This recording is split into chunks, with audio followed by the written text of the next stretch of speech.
The fat acceptance movement is dying. Literally. Literally dying. Fat acceptance is a cult. Just a reminder that I am very fat and very sexy. And I am Look at this. Look at this fat distribution. just a reminder The belly is like that. that I am very fat and very sexy.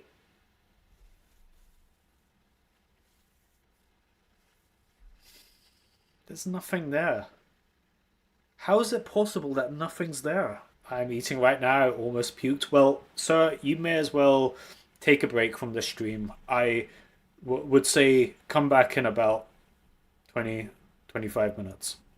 And I am 100% glorifying obesity. I want to inspire big girls all over the world. This is what I manifest.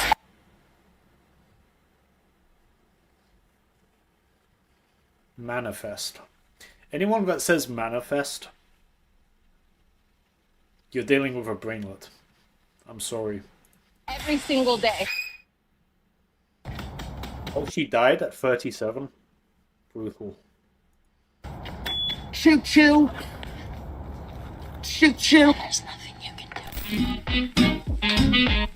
do. You know, something I noticed with, like, a lot of these, like, fat acceptance type of influencers is that they're all millennials. Well, maybe not all, but most of them are millennials. This is something I've noticed where I think millennials have a they're very self-indulgent. And I'm a millennial. Like, I'm just gonna say that. Millennials are very self-indulgent. They, for some reason, it's like they've never grown out of their teenage phase. Like they've never left 15 years old mentally. I don't know what it is, but there's something's wrong with millennials. Not all, of course, but like there's enough of them. There's enough obnoxious millennials that it's a problem. I'm fat and I'm sexy. I'm fat and I'm sexy. Sure, beauty is in the eye of the beholder, but I don't know about you. I don't find any sexiness in contributing to the statistics that obesity is the leading cause of death in the US. Very hot, I know. Just because I'm fat, that doesn't invalidate the things that I say. She died. You ready to get supersized? She died too. Today I got the big Fruit Loop. He's dead. Join me on my fat.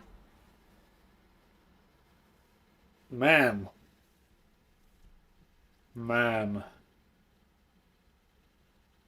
There's definitely a lot of tism in millennials. Yeah. And I feel like we don't really know what Gen Z is going to be like when they get into their 30s. We don't know that yet. But it just seems like I don't think any other generation has been this undignified at this age. I feel like us millennials have there's something really undignified and off-putting about a lot of millennials. And again, like, maybe this is going to be even worse with Gen Z when they get to this age, but I don't know. Positive radio show. Which didn't last long because she died. Unlike how Dove or the new wave of Victoria's Secret wants you to believe, healthy beauty does not come at every size, and certainly not at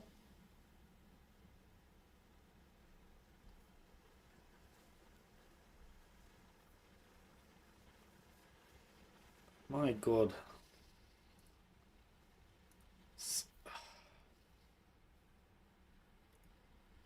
a lot of the socially noble, body positive plus sizes. Yet it is absolutely not wholesome to point that out. So much corporate glorification has been done to powder the fat elephant.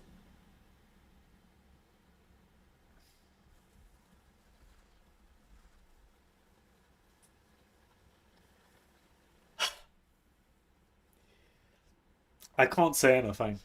I can't say what I'm thinking, guys. I can't make the joke. I can't say it. As far as land whales go, people choose them because they have no choice.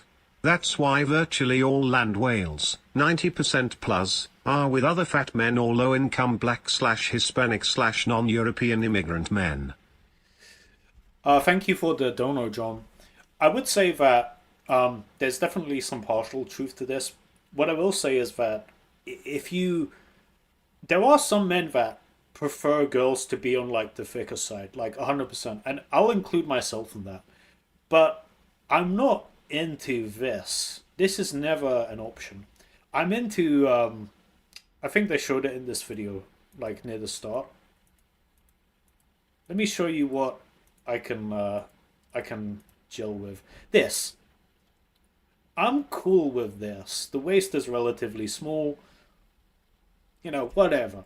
You know, it's alright. But I do feel like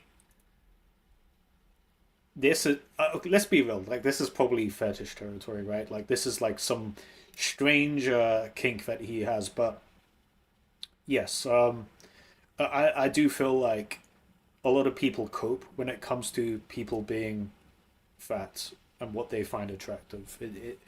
You kind of, it's almost like you almost kind of have to, because the average weight in Western countries is so damn high. Elephant in the room. That obesity is in fact a disease, not a bragging point. But corporations don't want you to get well because there's a gold mine in fatness. Not just in convincing you to shed it. They eat more food. You know, they need more medical care. Every stat you can think of, they just need more stuff. They need more stuff. You know, the weird thing is, you remember in the pandemic how, should I bring this up? Yeah, why not? You know, during the pandemic, there was such a fuss about people not wanting to get the COVID vax, right? Because, you know, this is gonna have people die from the coof. Like that's the claim. Like you're gonna spread it more. You're going to more likely to get it yourself and need medical care. That's the argument.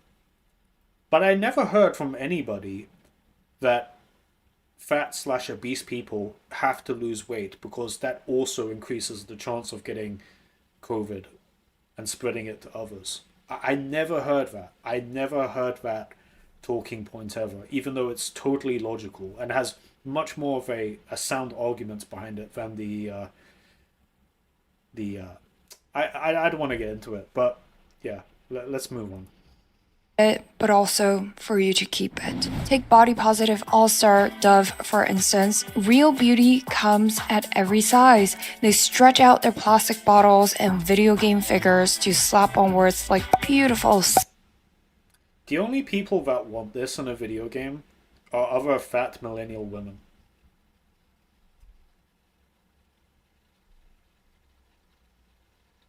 And they don't play much games. Sexy, confident whenever they can. Like every other human, I wanted to believe that it was to support the self-love journey of women and leave it at that. But no, I decided to ruin my day and my trust in humanity by researching a bit more and found out that Dove is owned by Unilever. And guess what else Unilever owns? Ben & Jerry's ice cream, Magnum ice cream,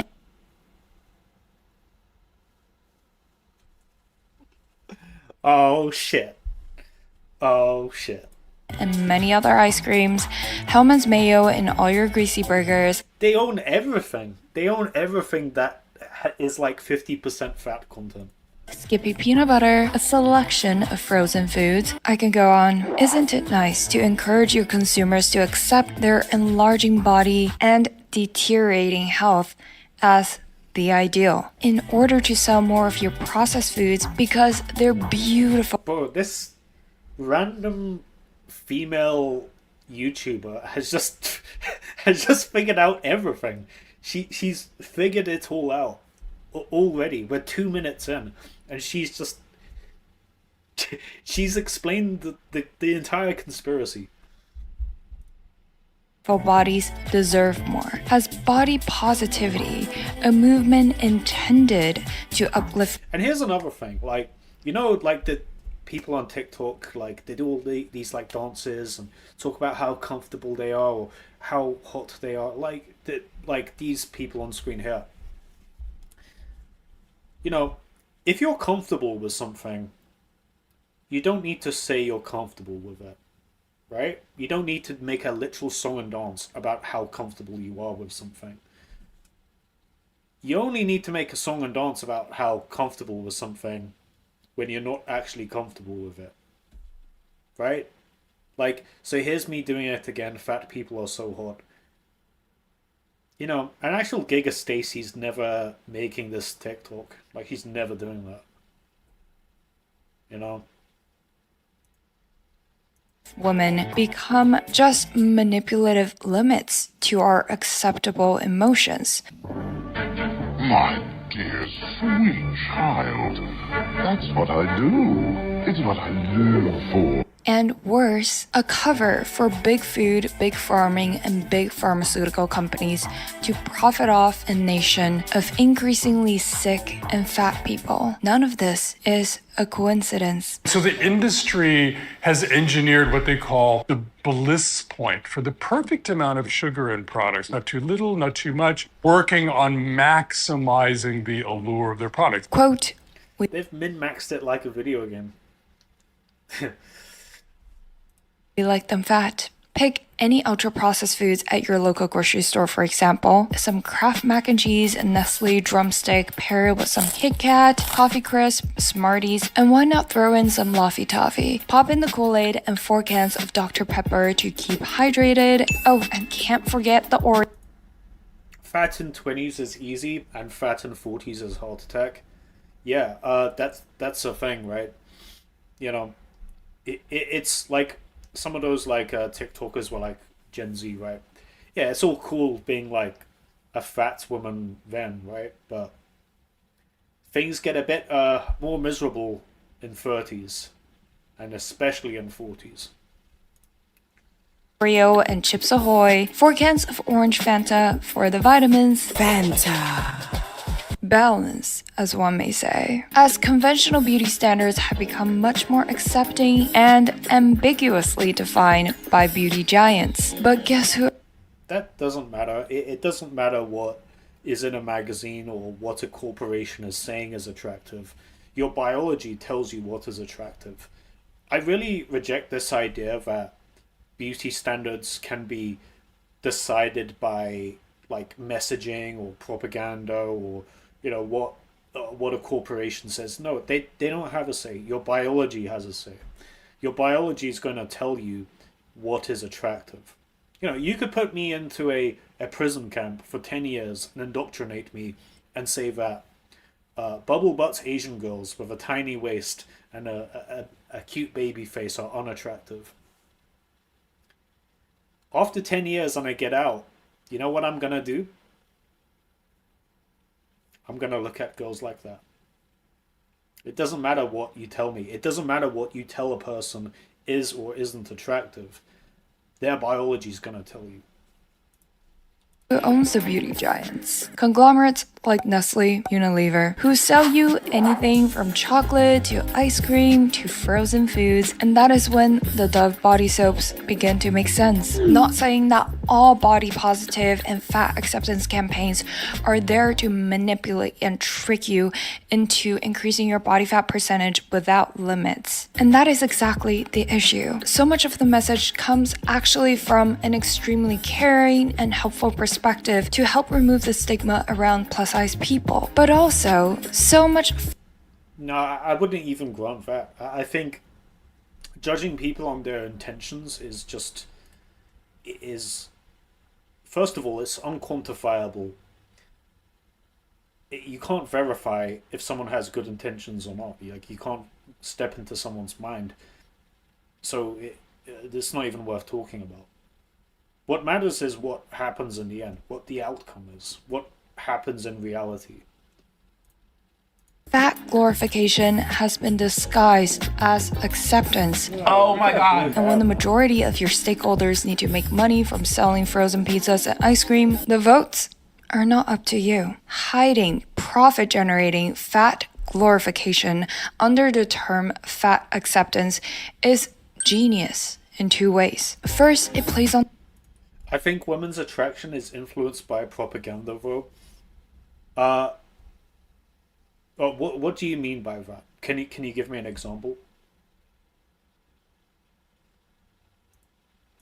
A sentiment of correcting social injustices in society. Yes, arguably so, the statistical likelihood of fat and obese people facing more difficulties in society, such as prejudices, is a lot higher. And the stigmatization in media. What does prejudices mean? That's very flowery language to say someone just doesn't like you or find you attractive. So, does that need to be corrected? Brought unfair shaming to obese individuals, which should never be normalized. But glorifying obesity, the disease, as conventional beauty hints at a moral superiority and makes anyone's opinions who differ morally shallow, regardless if fat is unhealthy or not. Second, a food company telling you that being fat is natural, which isn't, and awesome is not so convincing. There's no waistline worry with Coke, you know. This individual size bottle has no more calories than half a grapefruit. When you can spot their profit motive from 50 miles away. Coke is low in calories, too. Say now, don't you get any... Man, I missed this haircut. I don't know why I'm saying this like I was around in the 20s, but I like this haircut. I like this phenotype. Thinner. A direct hard sell won't work here. But when a beauty or self-care company you never... Let's see. Okay, like women like Koreans a lot more after the explosion of K-pop, for example. Okay, but like, ask yourself the reason why they like these guys that are in K-pop. Is it something to do with the fact that they have sharp, lean faces, good skin collagen, good health markers? You know, this is kind of like a latent biology that these women have anyway. And, the K-pop industry just kind of, profited from that, from that desire, right? I don't think they dictated that desire. You know what I'm saying? Associated with frozen pizza, cast someone plus size for a commercial, you get fired up with a sense of justice. Yeah, that is beautiful too. Don't get me wrong, overly restrictive beauty with models who are only Kate Moss level heroine chic is also problematic because again, it is not healthy. But as much as many wish, the spectrum of healthy does not stretch over to obesity. It is amazing that women of all sizes are loving and accepting who they are. You can tell I'm on the female side of YouTube by just how milquetoast the takes are. Everything is like qualified as like, but at the end of the day, everything's all nice and you're all lovely. It's like we're in a female YouTube. But genuine self-love and confidence comes from within and not society telling you or some... No, I disagree. I think confidence comes from...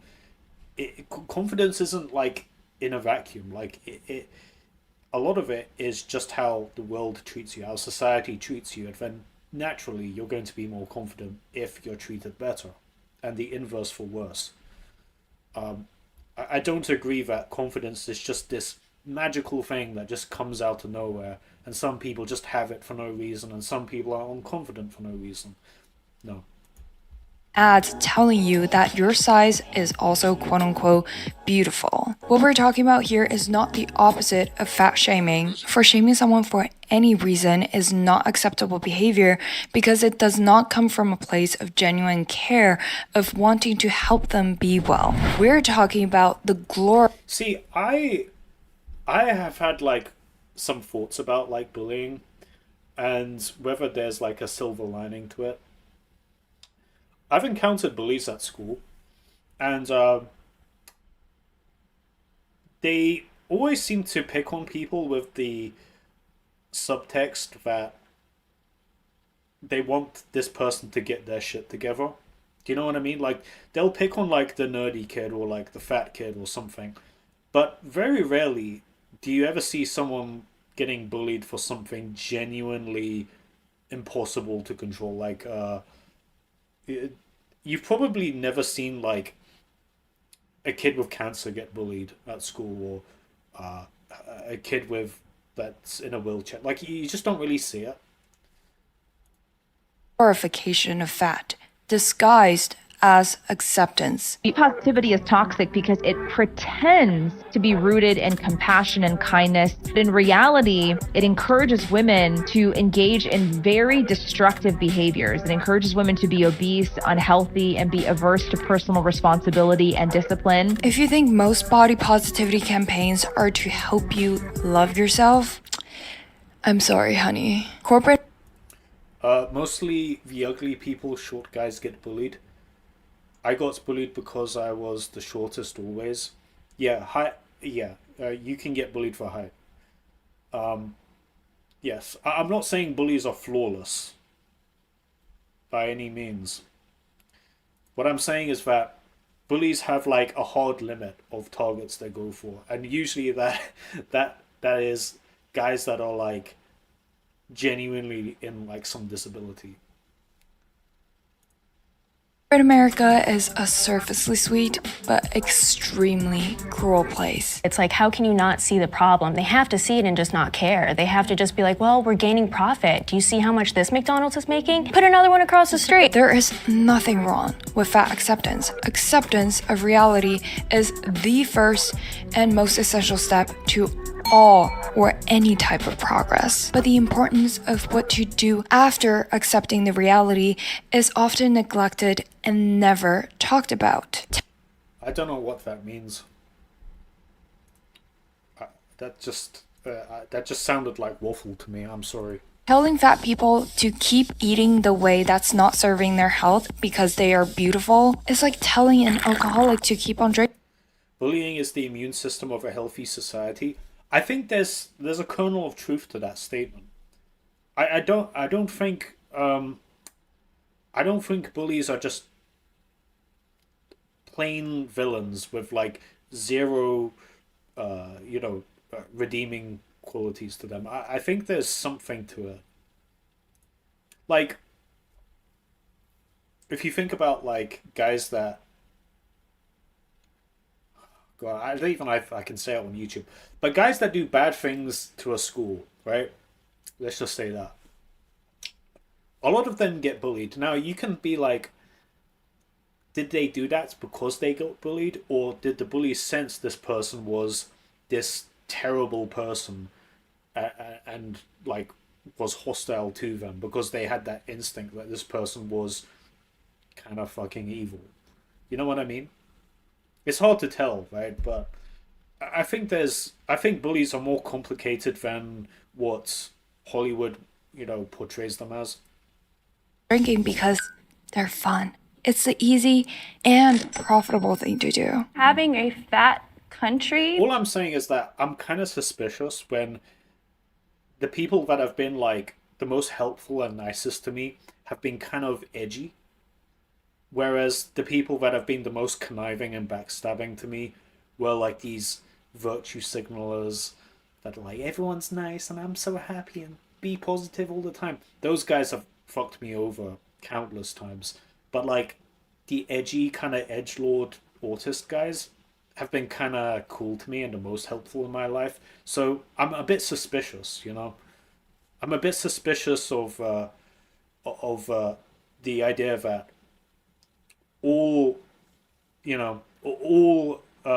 shaming and bullying is bad all the time. I don't believe that. It makes us money. But at the end of the day, it is irresponsible to push unhealthy, addictive behaviors to a greater extreme with the power of both brainwashing, quote-unquote, self-love ads and processed foods designed in a way that's addicting. Slop. Don't you just want to have like a shower after watching this? It's all just grunge and grease and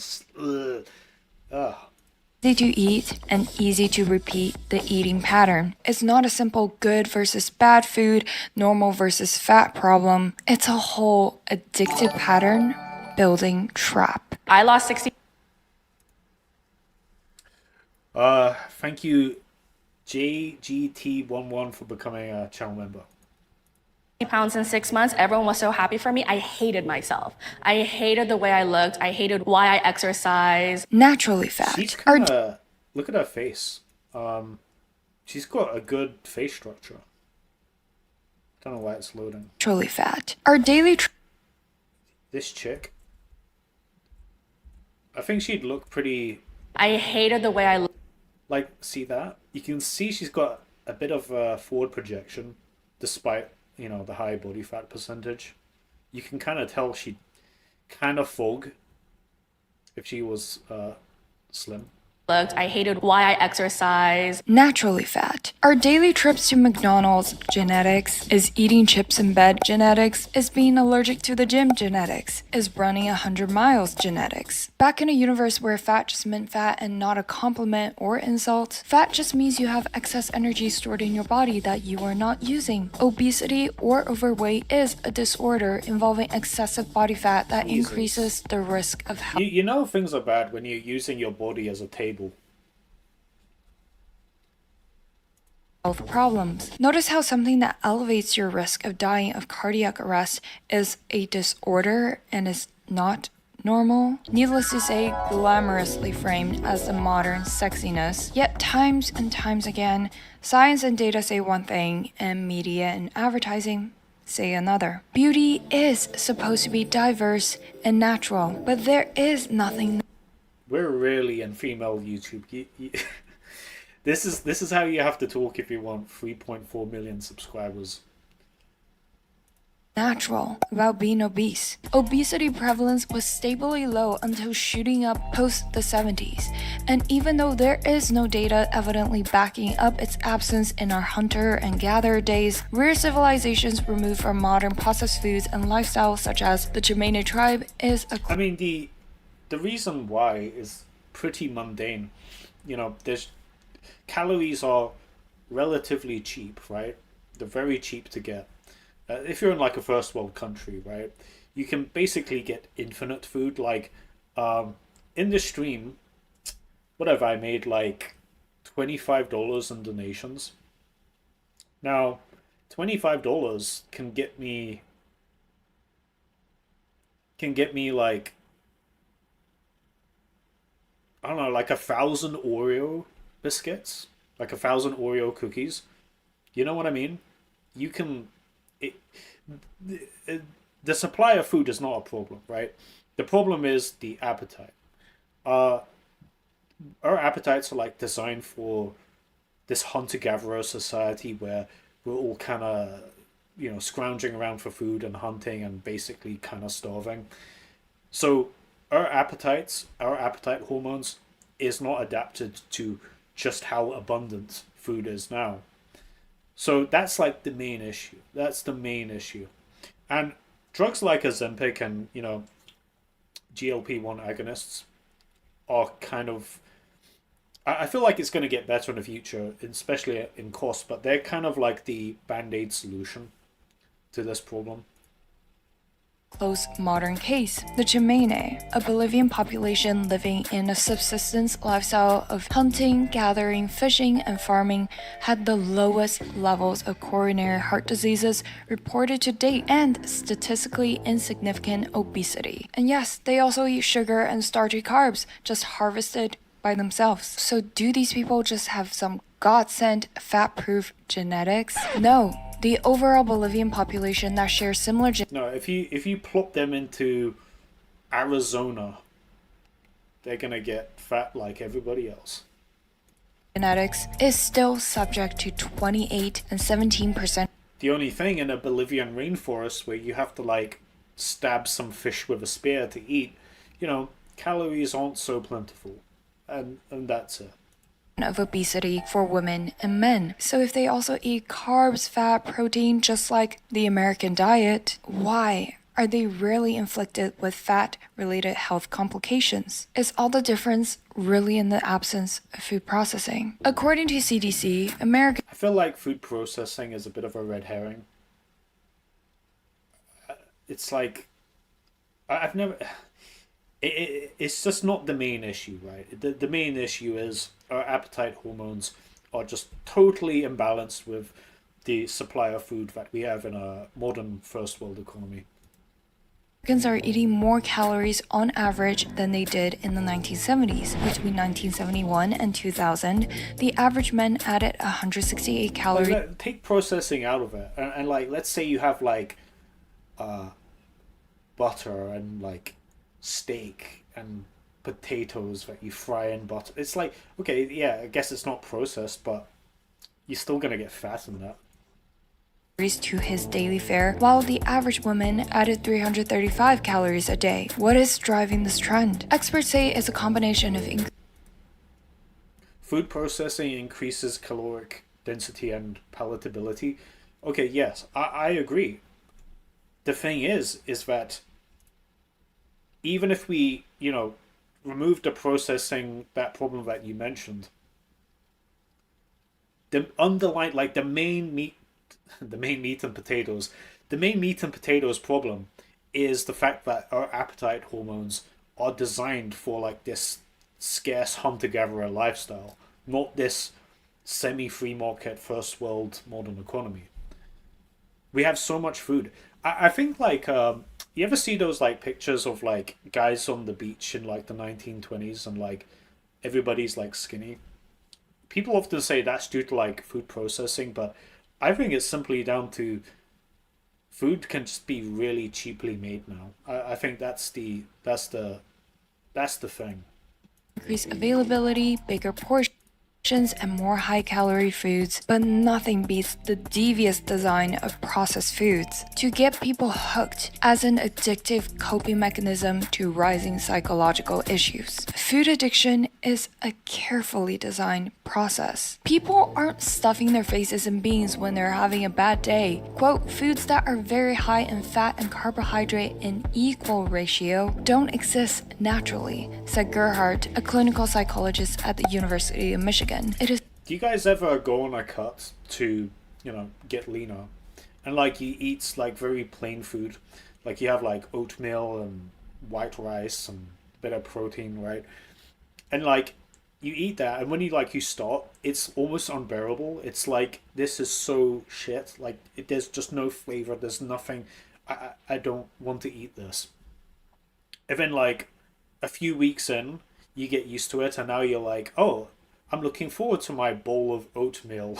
Like you're looking forward to like your plain food because you're kind of like resensitized to flavor almost. Again, like I'm waffling here, right? But it does seem that way. It does seem like when you eat like plain food that's not very calorie dense or very palatable for a while, you kind of adapt to find that tastier after time. But when you transition to it, it's almost unbearable. Like going from like Oreos and McDonald's to oatmeal and raisins, it's so hard to get into that. Is something that is designed by food scientists in a laboratory to look a certain way, feel a certain way in your mouth, smell a certain way when you open the package. So once you had one pleasant experience with it, you want more, and you want it more often. Food addiction is on the rise, and the conglomerates are normalizing it, or rather, glamorizing the consequence of it. So much of the fat acceptance movement is actually a brainwashing ad for addictive junk food. And yes, excuse my language, for it is now politically incorrect to call food good. It's that. Yes, it is like, corporations that have like a vested interest in getting people to eat more food. It is that. It's also coping. It's also people that are already fat wanting other people to think they're the new hot people, right?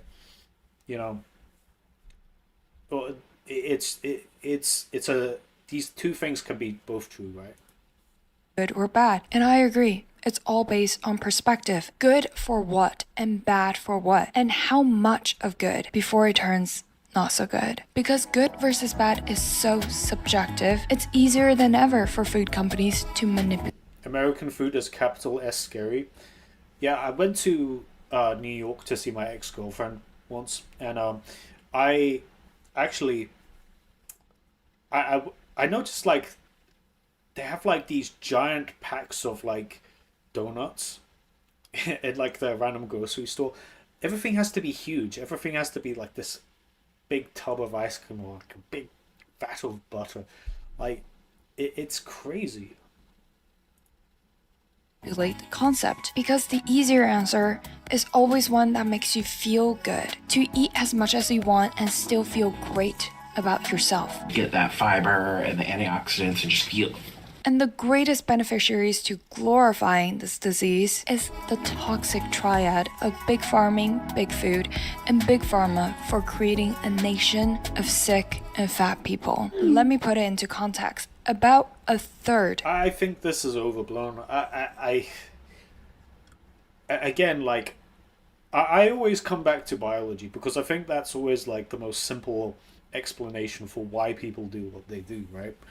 You know, if you think about just how important it was to be constantly hungry in like hunter-gatherer times, it makes sense why people become fat when you have food abundance that we just hadn't like grown up with. I feel like talking about the individual like cases of like food processing and like Kellogg's doing whatever with their granola bars, I feel like this is just it's like maybe correct, like there's probably something to that, but I feel like it's missing like the big picture of our economy thrives on making people more fat and sick. Big farming grows 500 more calories per person per day than 25 years ago. Industrially processed foods with addictive combinations of fat, sugar, and salt deter the stop signals for eating. The sicker our population, the more medications are sold for high cholesterol, diabetes, high blood pressure, depression, and other lifestyle.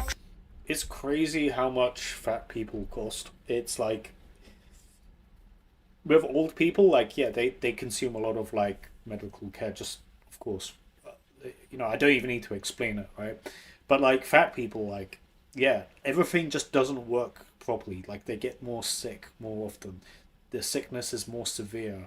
COVID is an example of that. Like fat people got sick way more intensely. Like the majority of the deaths for COVID were old people and fat people. Old people, you can't do much about it. 70, your body's vulnerable, time's passed, whatever, right? But fat people, you know, there's a much easier solution to solving that than to reverse aging, right? Driven diseases. While more and more of us believe not only is this okay, this type of sickness. Jesus.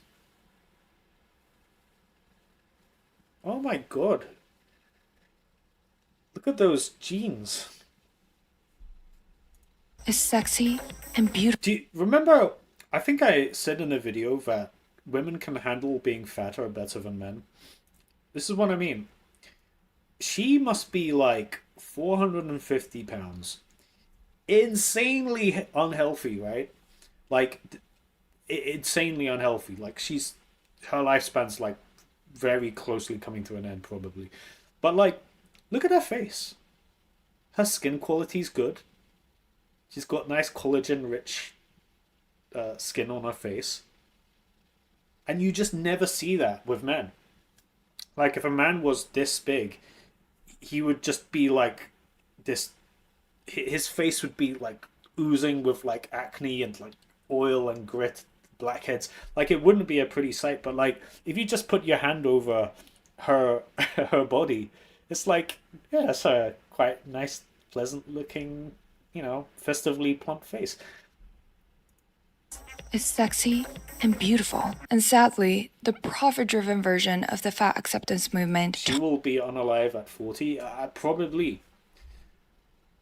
Targets women way more. Why do we see a range of plus-size models from mannequins in retail to Victoria's Secret fashion shows, while men's fashion still shows buff and toned models and plastic mannequins? Something does not add up. Perhaps it is because of the preconceived notion that women care more about appearances, or that many women still take the main responsibility for shopping for food for the whole household, which drives more impact in speeding up the fattening of the population, leading to more sickness. The spiral itself. Well, the simple answer is that women can get away with just being fat and still have a reasonably high quality of life more particular in like the dating market. Like a girl can be chubby and have plenty of matches on a dating app, and even like just obese, right? She can get away with it, but a guy like has no such luxury. From farming to food processing to solving a naturally increasing problem is just bleak and sickening. Self acceptance. Belly fat is more unattractive, yes. This is another thing. Like, male and female body fat distribution is wildly different. Men typically store a lot more fat cells in their abdomen. So when they get fat, they just get this giant, pregnant looking belly, like this giant beer belly.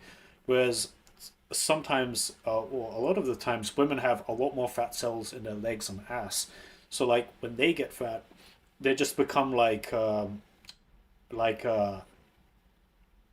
they just get like a big ass and legs a lot of the time, and the waist remains relatively small.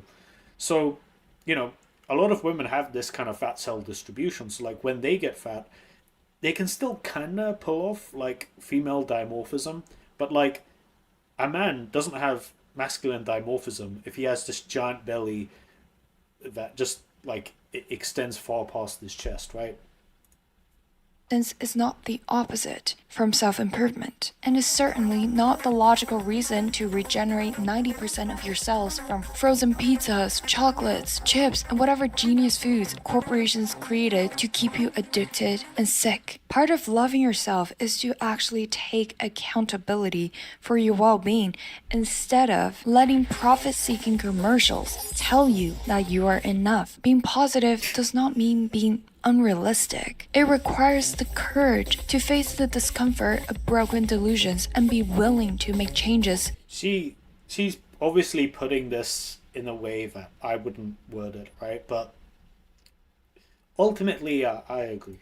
If needed. Body positivity movement has now resulted in magazine covers that actually says this is healthy. The lifestyle of being obese is now not only beautiful, but it's healthy. Glorifying a disease is not self-love. It's delusion. Of course I don't have any health problems. Always out of breath. And Well, it's delusion, but more particularly, it's cope, which is the worst kind of delusion. it's hard to do things, but that's because of fat phobia. The doctor's not listening to me. It has nothing to do with the fact that my... Is anyone tired of people describing everything as phobic? Everything is like a phobia. Like, is it not more reasonable that someone just doesn't like you or doesn't find you attractive? Like, why do you have to shoehorn the word phobia in it? Why do you have to amplify the emotions of the conversation? People aren't fat phobic. People don't look at this woman and feel fear. They just don't really like her. My fupa restricts my movement. And despite how impossible it seems, what you do after acceptance is still your choice to make. That's a food for thought. Alright. Yeah, this was Zoe Unlimited's video. Not a bad video, not a bad video.